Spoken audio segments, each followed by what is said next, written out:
Just kidding. Oh, wait. I don't. Oh, we're live. Welcome to the Christian Indie Writers Podcast, where we inform, encourage, and support Christian indie writers on their journey to publication. My name is Jamie Hirschberger. I write short fiction under the pen name J.R. Nichols. And I'm Jennifer Carl Tong, and I write historical Christian romance.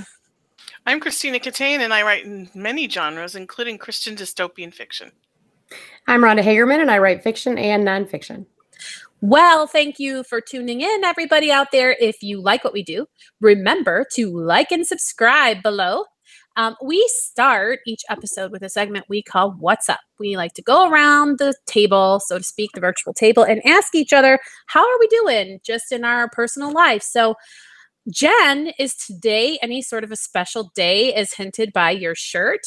It is opening day at Comerica Park, and I love that I'm here with you girls, but I really wish I was down there, to be honest. So picking out my clothes for the podcast today was a little difficult because I own about 5 or so Detroit Tigers t-shirts, but this one's the most obvious of what I'm here for. So gleaning from the context, there is some sort of an exciting sport that is... I mean, we're all like writers and readers, and possibly we have no idea what you're even talking about with Comerica Park. At least you gave us some clues about like Detroit Tigers. Detroit Tigers play at Comerica Park, but you'll often hear me call it Tiger Stadium, even though it's not even the same stadium. But I call it the wrong thing. So is this rugby? Is this rugby? This would be baseball. America's pastime. Yes, my Tigers. I am a Detroit Tigers fan. I have been. I don't know, off and on for a long time, I guess, mostly since I've been married because my husband's a huge baseball fan. But yeah, so it's been a good season so far. They've already played in Toronto and played in New York, just came from New York and so they're coming back to Detroit with a winning record already. And today is the official opening day in Detroit. So it's that's really great. You know, I was only just joking around, but seriously, sometimes people will be talking about sports stuff and I just won't have a clue. I do know Tigers and Detroit baseball. In fact, the only time I ever saw a Tigers game was at the old Detroit Tiger Stadium, and I think it was like a 6th grade field trip or something like that. Aww. And so if I haven't been to Comerica Park yet, I'll have to do that. I've only marched outside of it during like parades. When she said it was opening day, I thought she was talking about hunting season. So that's really all that's going on in my life. Everything is just kind of cruising along. My kids are good. Life is good. I'm writing in the middle of Camp Nano like the rest of us. So, but yeah, this is a fun day for me. I can't wait to watch the game. Awesome. So Tina, it is not hunting season. No. What is going on with you?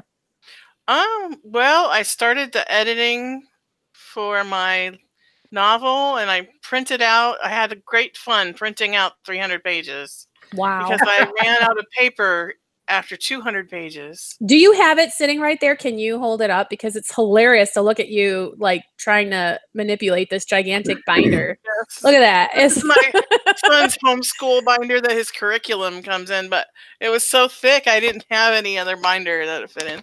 It's still got to feel good to like hold your book in your hands though, doesn't it? Yeah. Yeah. Yeah, I was running around the house like finding old recipes I'd printed out and printing on the back of them. So about 600 pages of my novel, because it prints from the back to the front. So the first 100 pages have like recipes and other kinds of stuff on your guys' stuff from the postcast that I'd printed out. Well, how nice. Now you have all your recipes in one place. Yeah. That's how I'll decide what's for dinner. Whatever page I'm on, I'll just flip it over. Awesome. We're having chocolate cake tonight. Chocolate cake sounds good. Although Yeah. I am pretty particular about chocolate cake. And when I try to make it myself, the outside always ends up like crispy. I don't know. Oh, that'd be good. Oh, I don't like it, but yeah. So I like it in brownies, not in cake. So I also make crazy cake. That's what I make. What is that?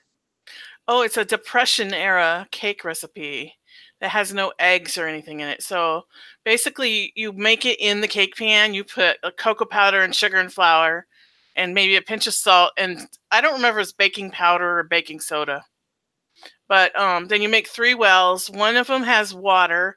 One of them has vinegar. And one of them has oil. It sounds like a volcano experiment. And then you mix it all up and put it in the oven. And Wow. the vinegar reacts with everything, and you get this really light, airy, fluffy cake. Mm. And it's not super sweet. Sounds like possibly just what the doctor ordered. Yeah, I'm really should not be dreaming about chocolate cake.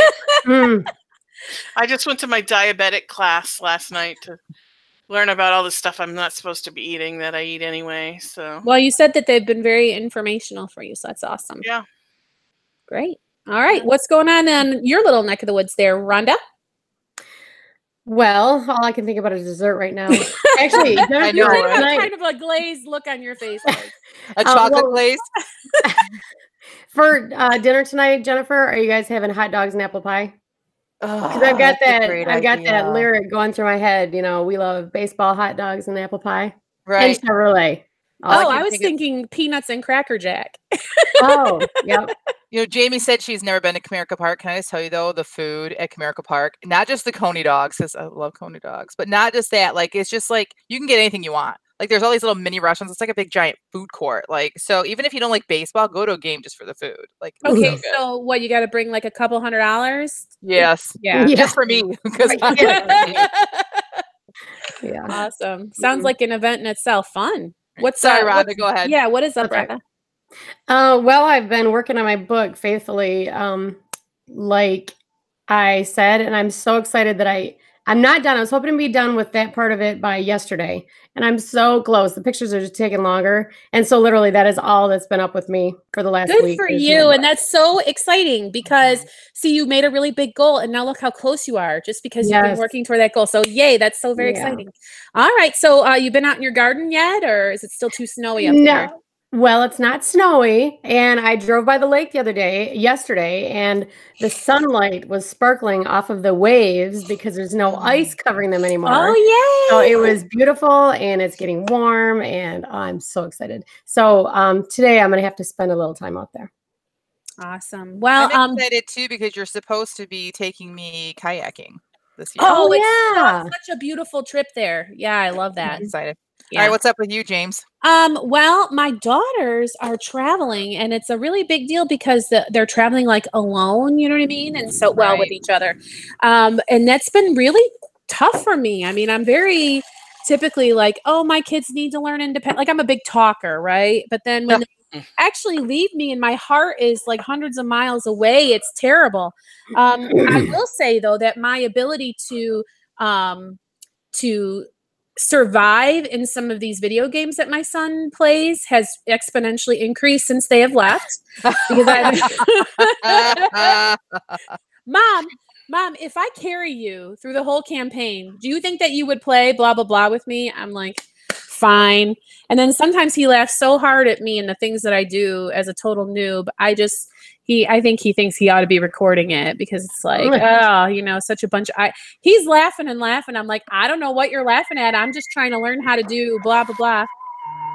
You know what? How great that would be. My kids love watching Parker games and Preston plays, and it would be such a fun YouTube channel to have you and your son and playing and videoing it and him laughing at you as you make all of mistakes. I would secretly recording it. Yes, I would totally subscribe to that channel. Well, you know what would happen is the three of you would be sitting there and go, I don't understand. And like all the kids his age would be like, heart, look at how she's such a noob. And there's all your subscribers. So when you're brand new and you get in these games, you get this default character to play with, right? So the first time we launch into this game, everybody is running around shooting at me. Now it's just like in the like waiting room area or whatever. I'm like, why is everybody attacking me? And he's like, because you have the total newbie skin and people don't even see this anymore because this game is so established that people don't join to play. So I'm totally a target every time we jump into this thing because I'm just like a total newbie chasing me around. So yeah, it's been a lot of fun. Okay, well, I think that's enough about that. We all know what's up with each other, so it's time to talk about our topic of the day, which is social media and the writer. So, Bambina, why don't you tell us what we're talking about when we say social media? Because maybe people haven't even heard that phrase before if they're not very tech savvy. Okay, well, it's basically a media site on the internet where you socialize. Okay. So Facebook, Twitter, Instagram. I know there's others, but I think that kind of Okay, it's gone. I guess I'm not So supposed there's to say that. Pinterest and Goodreads for authors. That's a social media site as well to think about. YouTube. LinkedIn, that's what I was trying to think of. Oh, LinkedIn is LinkedIn. kind of a social media site. You can put posts on there, but it's mostly for like professional contacts. So it's Yep. interesting to me that YouTube is included in that. I mean, we talked a little bit about, how, podcasting and kind of things like that. Mhm. Because, until I knew about stuff like podcasting or vlogs or whatever, I only thought of YouTube as where you go to watch videos. But you're Mhm. saying that there's a social component. I'd like to say something about that. All right. My husband listens to a guy every single night, and like the same time every night. And these same people come back and watch. And it is like Facebook, looking at those comments. Everybody knows about everybody else's lives and their kids and what they're doing, what their plans were. And Wow. yeah, it never occurred to me until he started watching this guy that could be. Wow. Yeah. And I know, like, my daughter, she's 15, and all the kids her age are looking at Instagram, right? And then Jen, didn't you say that it's questionable that possibly BookBub, which I only know of as like a place to advertise books or find books to read, BOOKBUB, you're saying that is kind of emerging as a social media site? Yeah, a couple months ago, I got an email from BookBub just telling about what they were doing on their site, and I had like registered with BookBub, but I know you have to be a little bit more established before they will take you on for a promotion. But they do have an advertising portion on there, so I could advertise my books for pay on there as well, where they put you on the bottom of the email. But what you go on there as an author and you create a profile, and then people can follow you on there, and that way when you have promotions for new books, whatever, then they can. So they're trying to build it into kind of something similar to Goodreads, but more so because through BookBub you can actually download books and you can get deals, where Goodreads is more just a platform of being able to follow authors that you like, put your reviews up there. It's owned by Amazon. It wasn't originally, but it is now. So yeah, and from what I'm hearing from other authors is BookBub is kind of it has not only does it have things that Goodreads doesn't have, it has things that Goodreads has that you don't want. Like there's a lot of cattiness on Goodreads sometimes. There are people on there looking to give you negative reviews. So Goodreads, okay, so I want to come back and talk about that a little bit because, I mean, you're already briefly skimming over the ways that these social media outlets can help you as a writer, because that is the topic. So I think many of us, obviously, if you're watching us on YouTube, you know about YouTube. I'm guessing a lot of people are very familiar with Facebook and maybe even Twitter, but that's maybe for keeping in touch with your grandkids or, your friends that you went to high school with and now you live states away, you're keeping in touch. But if you're a writer, how can you use this social media to advance your writing career? Do we want to talk about platform by platform, or are we just talking in general? Well, probably in general first, right?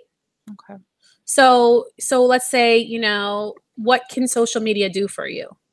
Well, I think one of the biggest things that it can do, and probably one of the most important, is it can give you interaction with your readers or potential readers, which is the benefit of being an indie writer in today's market. Because, back in the day when you bought a book written by whoever, Stephen King, from this big publisher, you had no contact with Stephen King.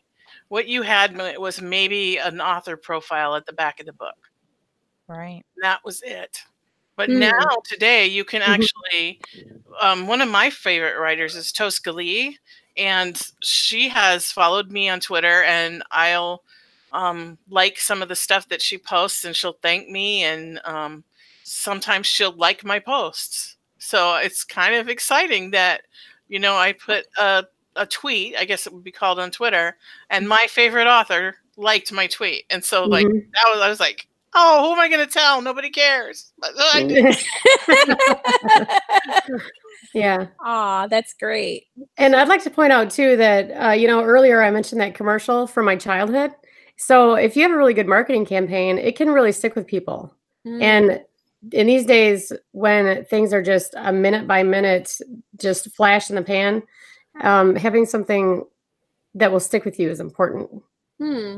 Really good. And so possibly you could use your social media to kind of spread that message. Yeah. Okay. You know, in advertising, I'm glad that Rhonda brought that up. In advertising, there is this theory of the 7 touches. Have you guys ever heard of that before? That before somebody makes a purchase, they have to touch the product at least 7 times. So, you know, if you're before you even know that you're looking for a car, you see a commercial for Chevy on the baseball game, and then you are driving and you see a billboard with a Chevy on it, and then somebody's wearing a t-shirt that says Chevy on it. You know, you go through, you see it all these different places, and then when it's time to shop, you're like, maybe I'll look at a Chevy this time, and you don't even know why you're thinking that. You know, sometimes you do. It's kind of the same idea with social media. If you talk to most established self-published authors, most of them will agree that the email list is still king. That's how you are going to communicate and how you're going to sell your books is through your email list. But how do you get people on your email list? Well, you know, you offer a freebie of some sort. For me, you can still download Anna, searching for Anna for free if you join my email list. But how do people know that? Well, I have to be out there in social media. I have to, you know, I tweet about it. It's on my Instagram. It's, you know, in Facebook, I have a Facebook group, and they all know that they can get it and things like that. So it's kind of another one of those layers. I don't think any single one of them can be relied on to sell your book, but I think that they all help with the process. So the social media can help you build your audience as well as connect to that audience. Yes. And I think that's important too, to think about the connecting part, because there's nothing more annoying to me than especially a famous person who has social media and it's so clear that their personal assistant is running it, or they put questions up there, but they don't respond to anybody's answers. It's social. It's not just about people responding to you and you look at how many likes you have and how many responses or retweets you have. It's about you being social back too. That's what social interaction is. It's not just one person going to party and everybody talking to them and them not saying anything back. You know, so as writers, I think even as you're building your audience, you need to make sure that when you're on these platforms that you're responding to people. You don't have to respond to everybody. Like, let's say you get 100 responses. That would be great. Take 5 minutes after you post, or 10 minutes, or whatever. Give yourself a block of time and respond to a certain number of them.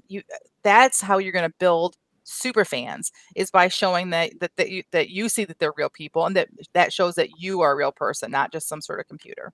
Okay, that's really cool, because I think that transitions into the next point that I wanted to cover. If you're doing all of this interacting with people, how do you protect your privacy? So can you have separate profiles for your author presence, for example? You can. I mean, some people write under, like you do, Jamie, you write under a pen name. I guess technically mine's considered a pen name because I hyphenate my maiden name with my married name. And you do have 2 separate accounts, right? Like you have Jennifer Tong that you talk to your personal friends, and then you use Jennifer Carl Tong to interact with your reader fans. Yes or no? On Facebook. Okay, yes. So maybe we need to start to get a little more platform specific. Right. I'm glad that you brought that up, because earlier this week, all right, let me just answer. On Facebook, yes. Every other social media site, I am just Jennifer Carl Tong. I don't bother with splitting it up. But earlier this week, we threw some questions out on Twitter, and one of the questions that we asked was, what social media, as writers, what social media do you use the most, and what do you find the most beneficial? And one person said that they did not. Maria said, Twitter is definitely my main base. I loved connecting with other writers and being part of the writing community. There's even hashtag CrossQuill for Christian writers discussing faith and writing. And then she said, I'd probably be on Facebook too, but it doesn't allow for pen name profiles. So here's the difference. And if you're not super social media savvy, you might not understand this, and maybe her question's a little bit different. But from what I interpret, what she's saying there is she was trying to create, you have your own profile. I have a Jennifer Tong profile, and that's where all my friends and family are my friends, and that's where I post things about my kids. But then you can create a business profile. That's what authors need to do. But it's a page. It's a page. page. Do not do Not a a personal profile. profile for your author page because then people have to friend you. You don't want that. You want people just to be able to like you.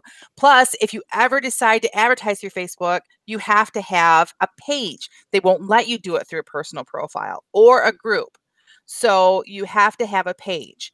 Well, next- and you don't want to have a whole separate profile, because if you're caught doing that, they can suspend your personal profile as well as your fake, not really fake, but you're innocently just trying to set up a separate profile so that it's only your reading fans but Facebook doesn't understand that. Facebook will just boot you right out of there, both your personal and so you need to take your profile that already exists and create an author page, right, Jen?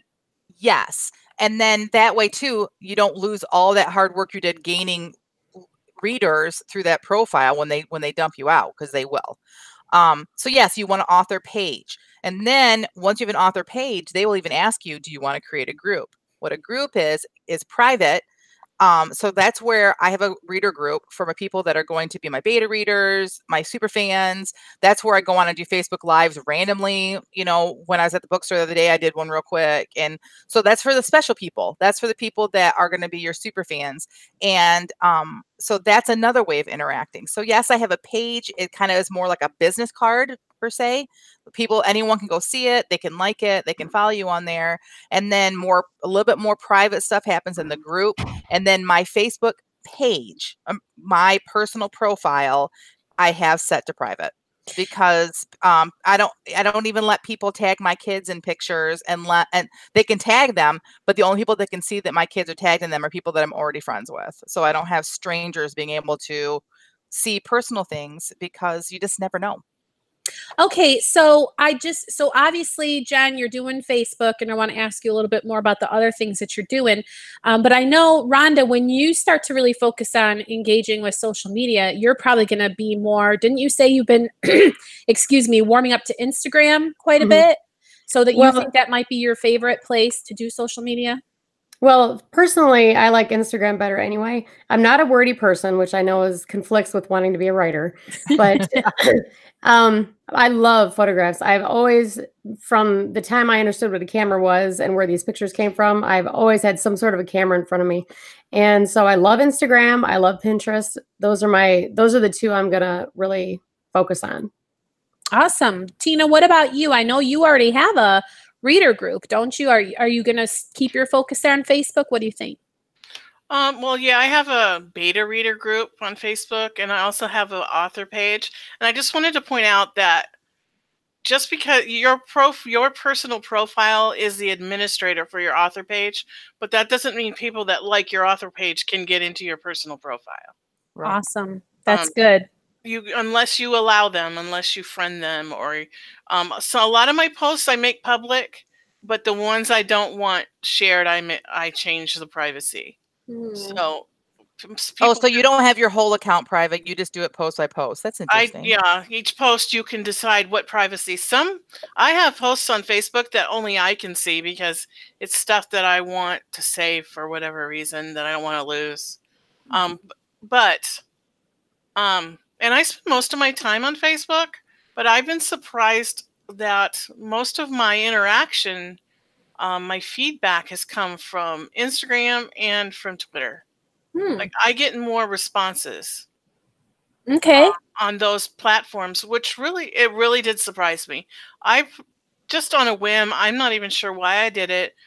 I had posted a picture of that binder with my manuscript and said, I just printed my manuscript. I'm ready to start editing.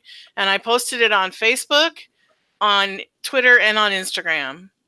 And I think I might have like 5 Instagram posts to my name in the history of my life. Okay. And I was shocked how many, people liked that. And I think one person even responded to it. I think it was like almost 20 people. So that's encouraging. Completely shocked me. Well, I will just say I spend, if I'm going to pick up my phone and do social media, I read my Facebook feed. And it's, again, because that's where I know I can find out whatever about my friends. Now, my daughter, like I said, is on Instagram. And hearing you talk about it, Tina, I'm kind of thinking that maybe I want to see what I can do over on Instagram and see if I can get myself to kind of like it. And maybe, you know, it's just a matter of driving a Chevy versus driving a Dodge. There's the windshield wiper thing is in a different place, and Right. you know, the cruise control buttons are in a different place, and it takes you a minute to get the hang of it. So I might try that. I also am interested in playing around with the Pinterest. Like Jen had always said, it's kind of fun to put a picture of what you think so-and-so's dress would have looked like when she entered the ballroom or something like that. It's another way to kind of get fans excited. Jen, I know you like to do that. Did you say primarily Twitter is where you do your writer community? Can you touch on that? So I'm on 4 platforms. Well, 5 if you count Goodreads, which I'm just dipping my toes into Goodreads. But I'm on 4 platforms. But you can't be busy on 4. Like that would just you'd never have time to write. But Yeah. so I'm on Facebook, which I didn't spend much time on Facebook very much. Twitter was kind of my stomping ground. I was there a lot, and Instagram because, like Rhonda, I really kind of like the visual of it, and and I do get good interaction with that. And then Pinterest. So Twitter was my place, and there is a hashtag writing community, and then there's a hashtag like someone just shared with us the Cross and Quill one, and I found good interaction there until I published. And then it's weird because there's lots of writers on Twitter that love to communicate with each other. And I would get all kinds of response and comments on my tweets until the tweets were, my book is out, and then radio silence. And so I don't know. I think as a writer, I think you can meet lots of writers on Twitter and interact that way. But you're not going to, I don't think you're going to sell your book on Twitter unless you're already really established. Unless you go through and specifically look for readers of True. your genre. Yeah, because and I if think you're only connecting with writers aren't interested in reading your book. That's very But true. if And you that's try where to connect with readers, right. I wonder what that would do. I think that's very true, very, very wise. But I'm okay with Twitter being my place to connect with writers. Like I said, I think every social media platform has something different to offer. Right now, I'm really digging Instagram, and I'm really digging their stories. Stories are where you put something up temporarily. You can highlight it so it saves on your profile above your pictures, and people can click on and see old stories. And I'm really kind of digging that, and I like the interaction that I'm getting from that. I gained a lot of followers recently through a promotion that I did, as well as just using new hashtags. And so I'm really digging that because hashtags work really, really well on Instagram, more than the other sites. So, however, after saying all of that, as much as I enjoy Instagram, my peeps are on Facebook. Like that's what I've really realized is if I like where I'm going to sell my book, where I'm going to be able to promote my book, honestly, is Facebook. So I've got to keep myself involved in Facebook more than what I have been, because that's where they all are. My audience is women. Majority of my audience is women ages like 25, 30 to 65. And they're on Facebook. They're not on the other platforms as much. Yeah, I think it's important for everyone to do their own, I guess, research or figure out where to best find their audience. But I would just, before we move on, because time is kind of saying that we should, I would just like to caution you. You have presumably plenty of time, if you're not yet published, to build these platforms and to kind of find your readership with social media. But please don't be the person that joins a bunch of groups and then immediately starts promoting your book to people. And Yes. Secretly you want these connections to turn into book sales. I mean, I don't even know if it's secretly, but the preliminary driving force should be your passion about the subject matter. If you're really into Christian romance, join Christian romance groups. If you're into what you write, join and engage and become a part of that community before you even have a book to sell, and really offer support and be a part of the community. Don't just be someone in there hawking your wares. Am I making any sense? Perfect sense. Absolutely, because it annoys everybody. Yeah, and a lot of groups will actually not even allow you to post a link to your book that you have for sale. So be very mindful of the groups that you join and what the rules are, so that you're not being an annoyance to everybody. They'll kick you right out. They will. Some of them don't even give you a warning, because everybody who joins a writer community is going to want to sell their book. So, just keep that in mind. And Okay. really trying to sell your book to other writers, it's probably not a good, not Strategy. an economic decision. Yeah. Hey, before we move on, Jamie, can we talk about Pinterest just a quick, because we had one of our followers on Twitter, Robin, says Twitter and Instagram are my most frequent places. Facebook is 100% personal at the moment, so that means that she's on Twitter and Instagram for her author profile. She says, I have Pinterest, but not sure how to make it useful as an author. Can we talk about that just for a second, about how many of you guys have a Pinterest for your author? I do not have one for my author. You do, Rhonda? Mm-hmm. Awesome. I do too. I have like 3 things on it. Here's where my brain goes on this. I feel like, especially for like Rhonda's genre, where it's like historically whatever, like people are really going to want to see those old timey photos. Like I think it really lends itself to that particular kind of writing. Yep. I've also. Sorry, go ahead. You're right, Jamie. It would be silly for me not to have Pinterest because there's so many opportunities out there for me. Yeah, like you said, old maps. How cool is that? Mm-hmm. Awesome. What were you gonna say, if you go to my Pinterest, you'll see I keep most of my Pinterest secret because some of it's research. But then once the book is published, then I try to make things public, and you'll be able to see like the inspiration for Anna's dress, and you'll be able to see different actors that inspired characters, and you'll get to see like places, and you get to see the Gladmer, the theater that no longer exists. I have pictures of it up there, so that's really cool. So the historical thing does lend itself really well to Pinterest. But I've also seen contemporary romance authors that just nail it. Like they continually are putting up beautiful pictures of the beach or, Paris or wherever the story is. Just keep putting up images to make dreamy places that you just wish you could go, and showing like a couple holding hands, just like nice romantic stuff, just making you like, I really want to read that book, or if you write sports romance, like you could have a whole board, dedicated to the Detroit Tigers, who knows? So, but I've seen some contemporary authors that really do a good job. So if you're unsure what to do with Pinterest, go find some authors that you like or that you follow and find them on Pinterest, because chances are there's someone out there that is really doing a good job at it, and you just take notes. Unlike me, who I have like 3 pictures of Alaskan scenery. Well, and that's kind of, you put a lot of that on Facebook.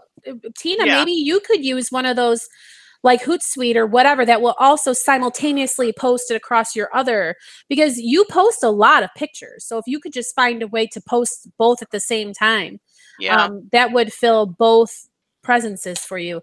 And that's another thing that I use Facebook for, is I have joined some communities, like the Alaska Life is probably the biggest one, who are constantly all day long are posting pictures of Alaska. Nice. I mean, I could share all of them and, just totally wear out anyone who joined my author page.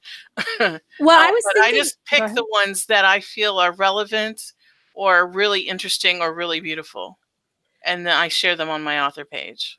See, the cool thing about Pinterest is you wouldn't wear people out because they go there looking for it. Right. I have 2 things to say. The first thing is because the reason I've been revisiting the ideal of doing Pinterest is because I've seen so many images that would make possibly like a good cover or something like that.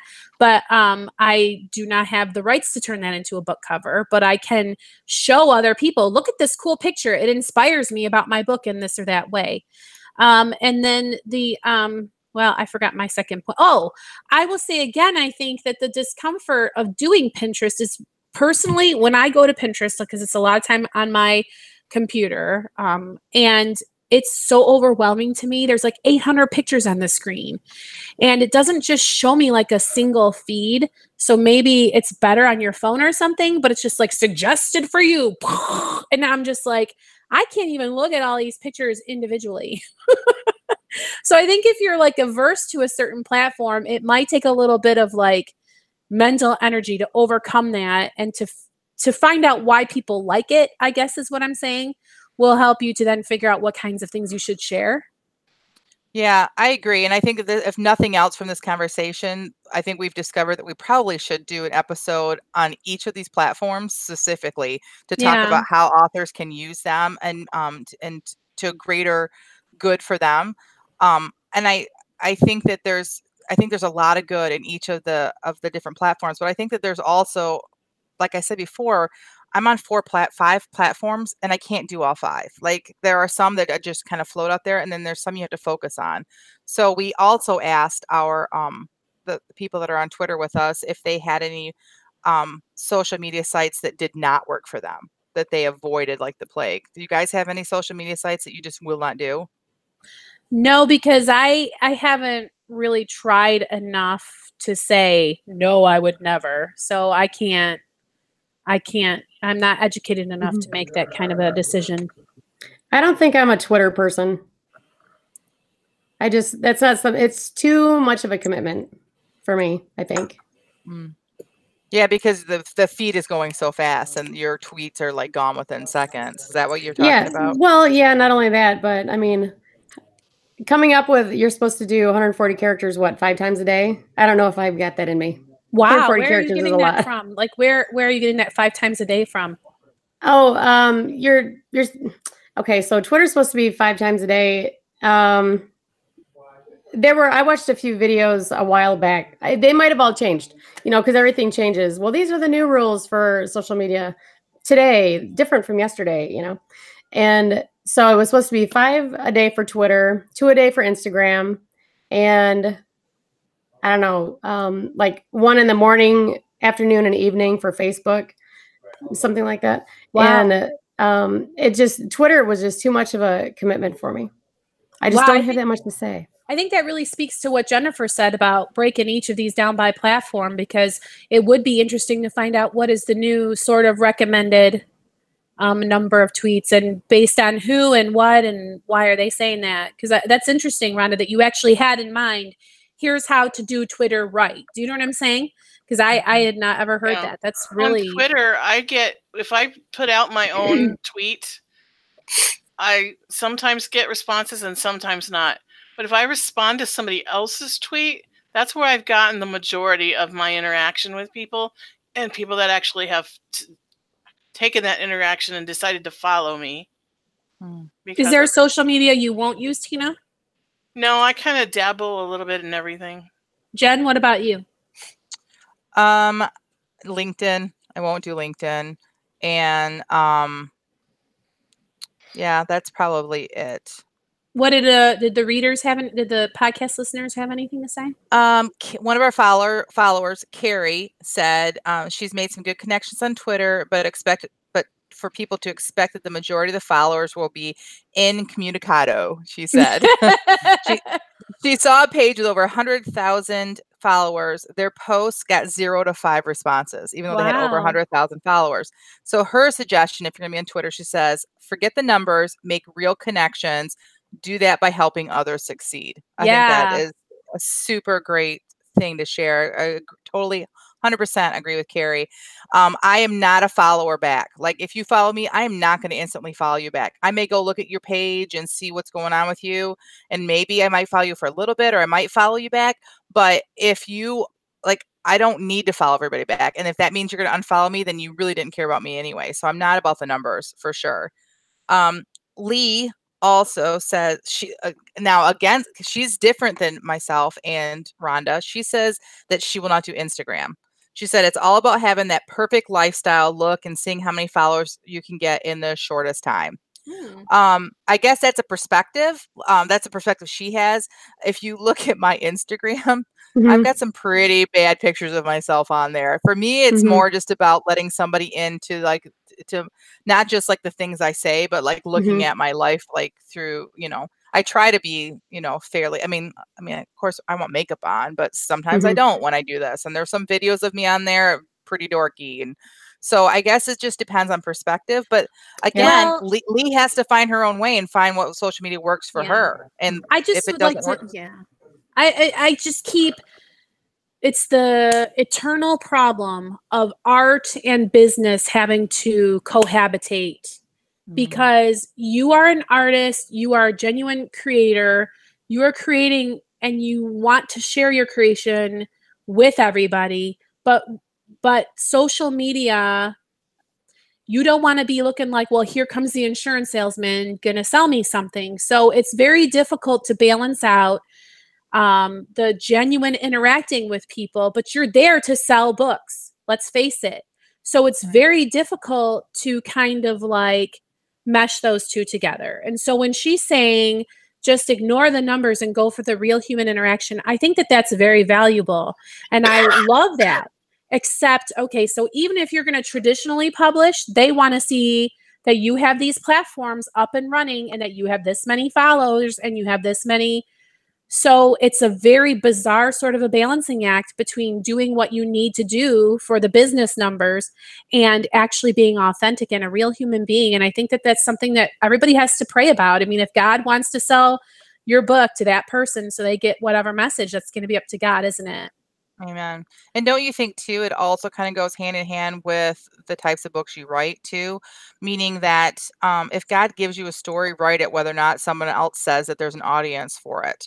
If Lee could possibly go onto Instagram and just be herself, and there's an audience for that. She may not be, she may not get huge numbers, but maybe the numbers that she'll get would be super fans. I'm not saying she won't get huge numbers. I think she possibly could. She's a great person. She seems very genuine and very nice on Twitter. But maybe when she goes on to Instagram, if she ever makes that decision to go there, there's a group of people that would genuinely appreciate just the genuineness that is her, whether or not she's trying to make things look perfect or not, just being who she is. And I think that there's some value in that for us as women who always try to make ourselves we always are concerned about how people look at us, and I don't think we need to be.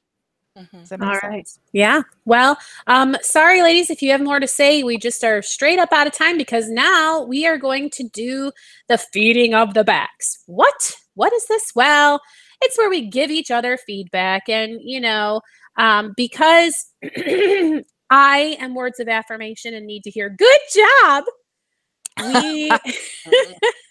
we have set this up to be a time only of praise and positive feedback. And the reason why is because we've written these little bits of fiction in just 15 minutes before the podcast with no prep time whatsoever, and with words that this week were quite interesting. And Jennifer, would you like to tell us what the words were? I knew you were going to do that to me. And share your story with us. So normally I always go first, but I don't care.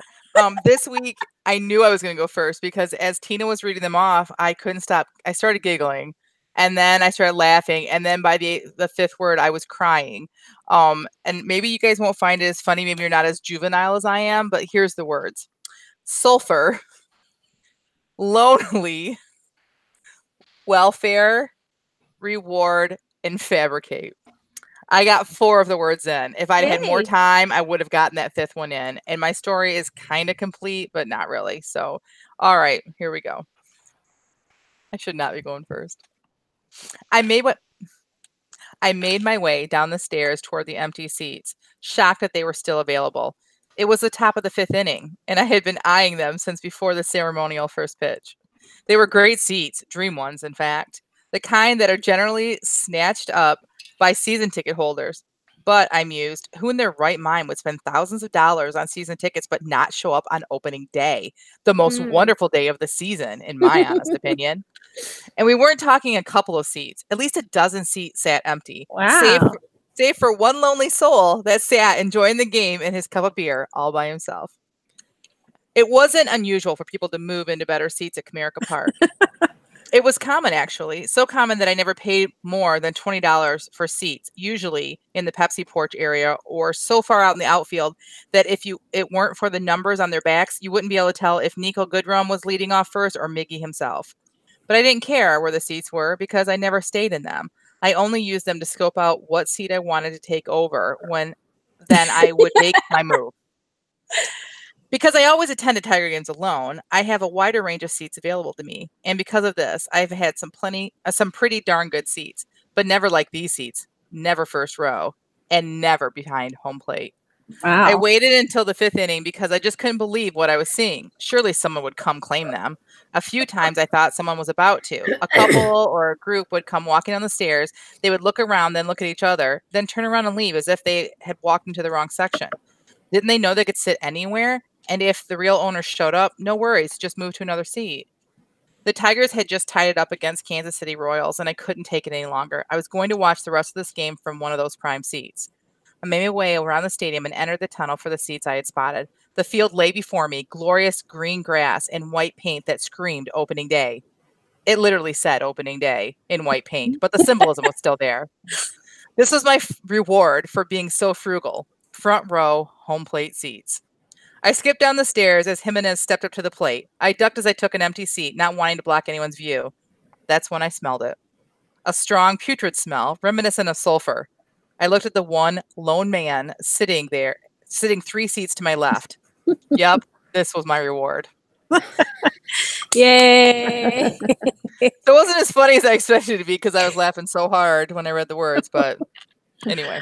I knew I was going to write about baseball today, no matter what words we got. That was my plan. You know, one thing I really loved about that is it was so authoritative. Obviously, this is like a story that you could have lived yourself because there are so many little details like the Pepsi porch. Yeah. And so many things that you added that, like, I've never been to Comerica. I've been to Tiger Stadium, but yeah, so I would never have known those things, but I totally know that you're a true fan now. So it made the story much better. And that story would really resonate with other fans. I'm sure they probably would be like, yep, that's how it goes. Yep. Yeah. If you wait till the 5th inning, you know, yep, you know. The funny thing is that I'm not one to take someone else's seats. That's 100% my husband. I never did that before. And if we go to a game, if he goes to a game and there's empty seats, that's what he's doing. He's watching the game, but he's spying, looking for like where he can move down closer every time. And so like the less people you go with, the easier it is to do that. Like if you have a group of 5, you're out of luck. You're staying wherever you are. Sorry, Phoebe. Right? You girls just stay here. Daddy and I will be right back. So anyways, yeah. So I think my husband is gonna appreciate hearing that. I was really impressed that you actually knew the names of the players. Oh, really? I'm wearing a shirt on opening day, and that's all I'm talking about. So, Nico Goodrum is my number 1 favorite player. He's a young kid, but kid to me. He is an outspoken Christian. I follow him on Instagram, and it is a joy. He is constantly sharing inspirational quotes, biblical quotes. You see him interviewed. He's just very outspoken about his faith. Daniel Norris is a Christian as well. There's quite a few. Matt Boyd is another one that he and his wife have a charitable organization that completely support a home in Uganda, I believe it is, that rescues children from the sex trading world and gives them a place to live and educates them. And so huge respect for them. So yes, I'm a Tigers fan, but I'm really a fan of like the men on that team that have integrity. So Jennifer, would you hate me very much if I just gave you a little Twitter thingy to put out for possibly our viewers to answer? I would not hate you at all. I would really like to know what thing or hobby or interest people have gotten into because of their spouse. Because for me, it's cars. My husband can tell you the model of a car. Like I'll send him a picture and he'll be like, that's a blah-de-dee, blah-de-dee, blah. And I'll be like, how do you know? You know what I mean? And he's like, well, really, since you don't know, I could say whatever. No, I'm just kidding. That's hilarious. But I totally got into cars because of his passion. And so now it's kind of like a shared thing that we have. And so I'm really curious about if anybody else in our audience would like to share. Did you girls get into something because your husband was into it, Rhonda, maybe? Sailing. Got it. Yeah. Tina, you? MASH. Preaching? Church. Oh, MASH. What did you say at first? Preaching. Church. Anyway, so yeah, MASH. I know your husband's a big MASH fan, Tina.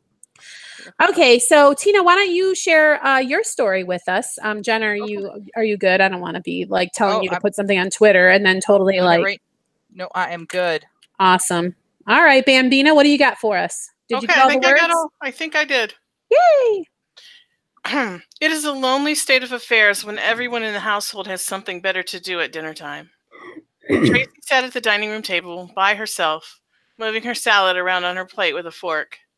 She knew deep down that teenagers needed to become more and more independent, but it still made her feel sad and rejected.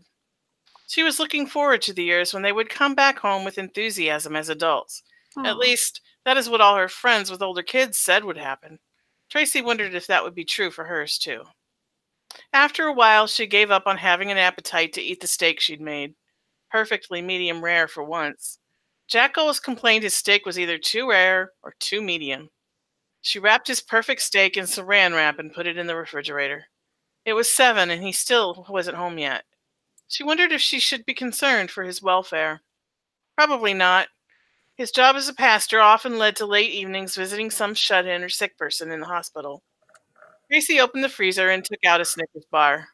She had been saving it as a reward for losing the 10 pounds she was currently battling, but this night required comfort in the form of sugar and chocolate. She took the sweet bar of heaven into her home office and sat in front of her computer. She would write, she decided. Fabricate a life surrounded by love and joy and dozens of wonderful, obedient children. Perhaps she could write about the life of a dog. That's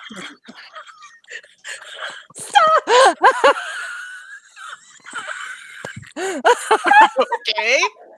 Hold on. Okay. All right, go ahead. Whenever you're ready. That's when she smelled the sulfur smell. Had she left the gas on in the kitchen? She started to rise from her chair to go check when she heard her husband's deep voice coming from the bathroom that was right next to her office. He must have come in without her noticing. Tearing up the toilet, he sang out with gusto, in a tune of some old 80s hit she couldn't place at the moment. Well, that explains the sulfur, she thought to herself, and sat back down to create her ideal life. A cat, she decided. A cat with nothing better to do than lie in the sun. Cats were quite content to be solitary. In fact, they preferred it.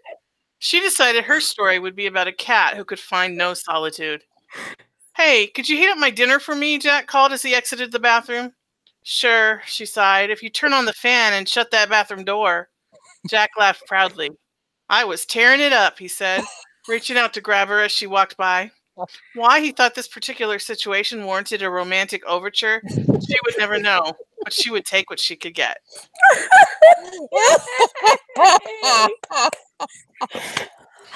Oh, she's going to write a story about dozens of devoted children and a happy, carefree lifestyle. She's going to write about a dog. Oh, my goodness. Hilarious. And then Tina's like, what's so funny?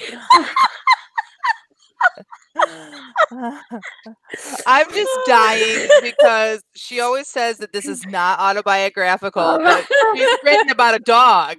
And so, like, all of a sudden, I'm just like imagining her husband saying, I tore it up in there. Like, I can't hit anyone else's face with that statement. Like, oh my gosh, Tina. Did you guys hear about the time that they thought that there was a bomb at the Home Depot because somebody said they blew up the bathroom? Oh, yeah.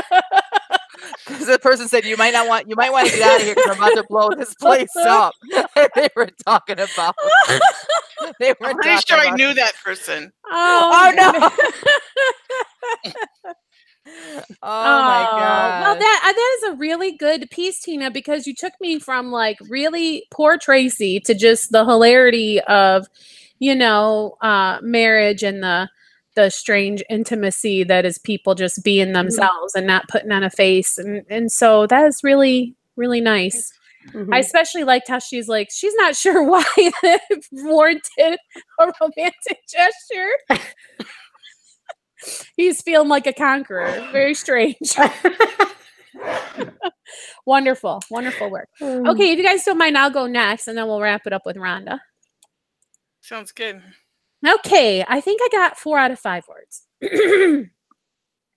I quit, Charles said, slamming his helmet down on his boss's desk. His boss, a kindly but rather toad-esque man, leapt in his chair a bit. Charles, my boy, he said, what brings this on? Ain't nothing brought it on, sir, Charles answered honestly. I only just can't do this job no more. Is it the money? I know I haven't increased wages in a while, my boy, but I've explained the reasons to you 100 times. It ain't the money, Mr. Squibb. I told you likewise how thankful I am to be making a wage that finally keeps me out of the welfare lines. Is it the work? Do you need more breaks? I've never once urged you to fabricate faster or to come back early from lunch or to produce more than I myself might have done when I was your age. It ain't that neither, Charles said. Well then, whatever is the matter? Charles opened and closed his fists and shifted from one foot to another. If only he were like the men in the dime novels he bought, articulate, able to express himself. He only knew he was tired of being lonely and stinking of sulfur. I want to get me a girl, he finally managed. And I can't see how I'm expected to be attracting one, dirty and smelly as I always am. Is that all? Mr. Squibb smiled and banged both hands on his desk as he rose from his chair.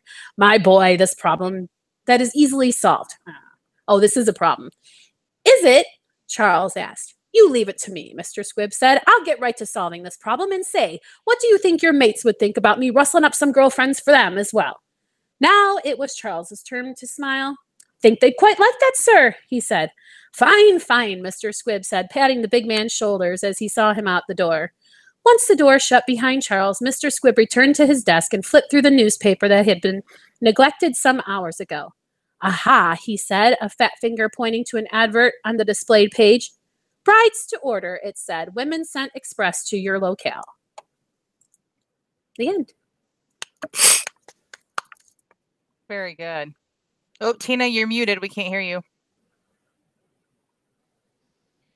Yeah, that's like a disaster in the making. I'm just so, it's like a car wreck that you can't look away from. Like, oh my gosh, she's going to order a bunch of brides and it's just going to be horrible. Wouldn't it be funny, though, if these were all like bride rejects also? So not only are the guys like stinky and smelly of sulfur, but these are the brides nobody else would have because, I don't know, they're too, I don't know, mean or bossy or picky or whatever is wrong with them. And so it's just like, you're both just kind of like, well, you got to take what you can get, I guess. Are you going to go on and do that? I don't know. It felt like it was finished, but you did like it? Oh, that's well, fine. when you put the idea of the brides, the reject brides in, I love that idea. It could be a whole bunch of short stories put all together for one book. Oh, that's a good idea. Yeah, how fun is that? Yeah, because then you don't have to make like a big long story. Just do a bunch of little ones whenever you have a writing sprint and don't know what to write. All right, I'll write about another couple, and then just put them all together. That would be so fun. Yeah, that does sound fun. One of the brides can have that disease where you can't stop sweating. Oh, I thought you were going to say can't stop swearing. I was going to say Tourette's. Yeah. Me too. No, sweating. Awesome. That's hilarious. It'd be fun too to make them look so normal, and it like the story slowly reveals what's wrong with them, and see what like really weird things you can come up with. That would be fun. Yeah, for sure. Love it. Okay, so Rhonda, what do you got for us? All right, 4 paragraphs. That's what I got. I got 4 words. Yay! All right. Grandpa, I'm not trying to say your mom was wrong. Cold sweat pops out of my upper lip. But doctors these days say that dehydrating food with sulfur is bad for you. I'm afraid I've offended him, but I didn't mean to. My mama never did nothing to hurt us kids. His arms were crossed, which meant this conversation was basically over. Why do I ever open my big mouth? People don't want to hear these things that make them change their ways. I knew Granny loved her family. She died before I was born, but I never heard one thing to make me think she was less than an angel. And Grandpa was not one to fabricate a story to make someone look better than they really were. I tried to restart the conversation. Was it lonely up there in the mountains? Lonely? Good Lord, no. I wasn't lonely a day in my life until I moved here to the city. His arms unfolded and were once again animated his story. He began telling an old favorite about moving to the city. I've heard that one so many times that I can daydream through it while still making the appropriate motions and exclamations. He loves telling these stories, one of the few things he can still do in that arthritis-crippled body of his, so I've never acted bored. This one should be coming to an end now, so I quickly fabricate some questions to keep him talking. It's the least I can do after all he's done for me. The end. Gosh, you can just write such great people. Like, just like feeling like I want to know the story about how we came to the city. Yeah. Okay, well, sit back. I'll tell you a tale. Yeah, that really is interesting because my husband and I were just talking about some people we met when we were in Kentucky that hated city living. And for you to say I never felt more lonely than when I went to the city is really, really, that's the total crux of the matter right there, is because they get to the city and they just feel like there's not a person in the world that cares whether I live or die. Yeah. And how really neat that you had a character just say it so succinctly like that. It was very good. And I love that that's one of the last things he can do is tell a story because of his arthritis riddled body, Very, very good. Yeah. You painted such a picture in just a few words. I don't know why you despise your small little nuggets of delicious words. They're very good. I Oh, think thank you. I that appreciate comes from being a woman of few words, that you make every word count Yeah. when Mm. you do use your words. And I think that comes through in your writing. Well, thank you. Thank you. I Very appreciate true. that. Really good. All right. Well, that was all just wonderful and delicious and great. So thank you, ladies, for writing and sharing those. Now let's go to the accountability corner where we talk about our writing goals, because that's the whole point. We're trying to become published writers. And in order to do that, we set goals and work toward them. Step by step, we get across the finish line to publication. So we're going to check in and see how the goals are doing. So Rhonda, why don't we just go right back to you? I know you've got good news for us, right? Well, okay, so I didn't meet the goal that I made for myself last week, but I literally don't know how I could have worked any harder on getting it accomplished. So I'm just going to keep at it, and hopefully, I see a light at the end of the tunnel. I can almost feel the book in my hands. So I don't know if I'll have it. I might have to overnight it to get it by next Thursday, but I'm still hoping to do that. Okay, so this is very exciting. So now you were saying you have to have your manuscript done like basically this week, right? To Yesterday, kind of yep. keep it yesterday. Okay. But how close are you? A couple more days, you think? Yeah, well, really the thing that's holding me up is trying to get my pictures look just the way I want them. So really it's kind of a perfectionism thing probably, but I just need to quit reading through it and adding to it, and I probably could get done. And also I have been fiddling around with KDP a little bit, and I think it's going to be a little easier than I had in my mind it was going to be. Yay, yeah. So I'm still hopeful. Awesome. And how's the cover creation going and stuff like that? Not a problem. Yay! I'm pretty happy with it. Mom and I brainstormed some names for it the other day, and that really lit a fire into me. I'm excited to see the titles we came up with on them. I Because now it's going to be a series. Now, see, this is the fun thing. Like if you have social media, you can put like sneak peeks and whatever and things like that. But I'm really excited to see the finished product. And so, what is your accountability goal for next time? I am going to try to have that book in my hand to show you, show the cover, just like this. Hopefully, I don't know if it's possible. That's so exciting. I might have to bend space and time, but we'll try. You figured that out. Do it. Yeah. Right. Sleep is so overrated. Just saying. I know, isn't it? Awesome. All right. Well, watch a few episodes of Avatar, and you should have no trouble bending time. Okay. All right. Good. Jen, how's your accountability? What was your goal for last week, and how did you do? Well, we started Camp Nano after last week's episode. That was our what we decided we were all going to do, and I am right on target. I have not written yet today, but in order to reach my goal, I have to write 1,000 words a day. And at the end of the day, yesterday I had over 3,000 words. So today's the 4th. So at the end of today, I have to have at least 4,000 words, and I am right on target. I am doing. I'm loving this story that I'm getting into. I'm switching time periods and I'm switching locations and starting a series of Widows of the West. And I've been watching an old PBS show, getting some research from that. And I'm kind of getting into that, loving that. And I started writing about the horse yesterday, and I love horses. So this is going to be a fun one for me. So good. I'm doing good. So this time next week, I should have it'll be the 11th. I should have 10,000 words. So that's my accountability for next week, is I should have at least 10,000 words on this new novel.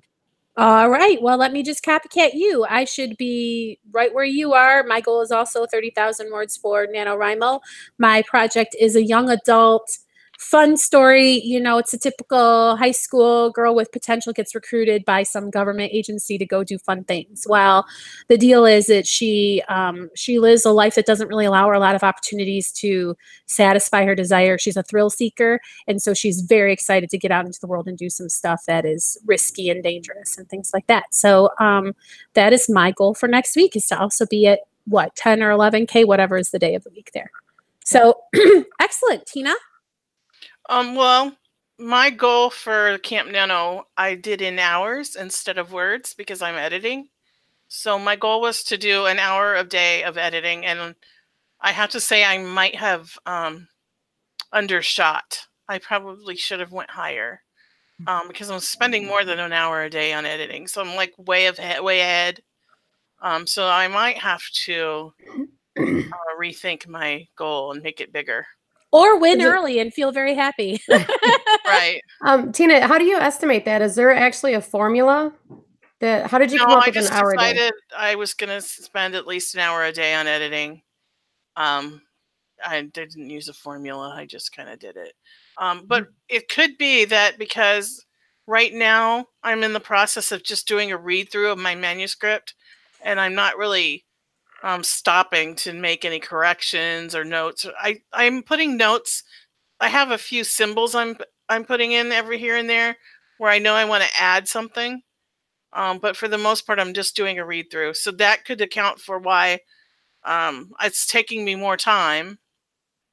Because I'm trying to read it through as quickly as I can in as close the space close together, so it's not spread out, so that I can get a really good long view, like a view from a distance, kind of, you know what I'm saying, of the flow and the story itself before I go back through and do my passes for the different things I need to fix. Awesome. Well, we'll check in So- with you next week to see how you're doing with that writing goal and if you've adjusted it or editing goal. And I just want to say we are very blessed that Tina has not stopped writing because she submitted a piece for our postcast that is brand new and fresh and exciting and interesting. And if you're not one of our Patreons, you should go sign up right now so you could be a part of our postcast. We're going to actually critique that piece that she submitted as well as a piece of work from each of the rest of us. So join our Patreon, become a subscriber. You'll also get some really fun freebies when you do that. So ladies, anything else before we sign off for the day? No? Motor on, Tigers. All right. And with that, this concludes this episode of the Christian Indie Writers Podcast. So until next time, may your pen be prolific, may your deadlines be met, and may all of your words honor Christ. Bye now. Bye. Bye.